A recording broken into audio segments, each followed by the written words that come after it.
Our family are fifth generation farmers, and my father, my grandfather, and now my family with my wife, Tanae, and I are now farming this land. About 25 years ago, we decided to plant wine grapes because something was happening in Oregon. We grow several varieties of grapes. It's an all-estate winery.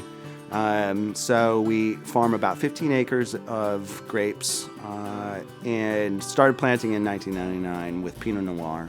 We grow 3 different heirloom French American hybrids, Liam Milot, Marshall Foch, and Chalois.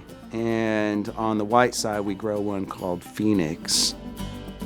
But what we found that the intent of the winemaker and the people that consume our wines ends up in each and every bottle if we allow it to. And how we do that is we still make every bottle of red wine by stomping the grapes with our feet. We have a big wine club party, and people jump into the bins, and we all stomp the grapes together, and everybody's intent impacts the wine, believe it or not.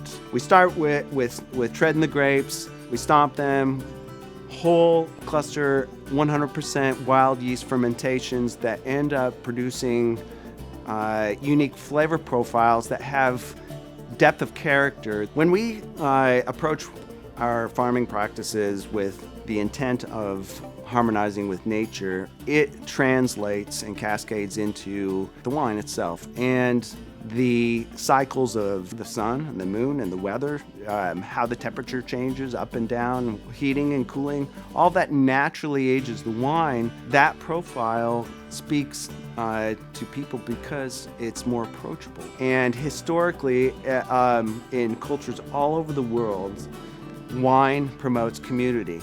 Everybody gets together at the end of harvest. All the other crops have been brought in, and now it's time to harvest the grapes and the fruits, the apples, and a preservation technique to make them last is converting them into wine.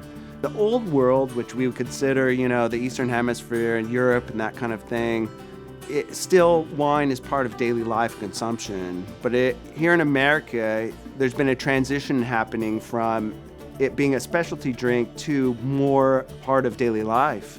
And that daily life part of it still inspires me because, like a good piece of music that transports you back in time, where you feel like, just hearing that song, I now remember, what it was like to be at this place, at this wedding or this birthday.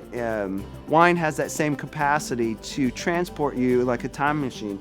You look at the bottle and you see the year and you open it up and it's like a time capsule. And you remember that harvest and how it brought you and your friends together to make that vintage. I invite everybody to come out and connect with nature, not only through the wine, but through the view, the surroundings. Take your shoes off, put your feet in the grass. We're only 30 minutes from Portland.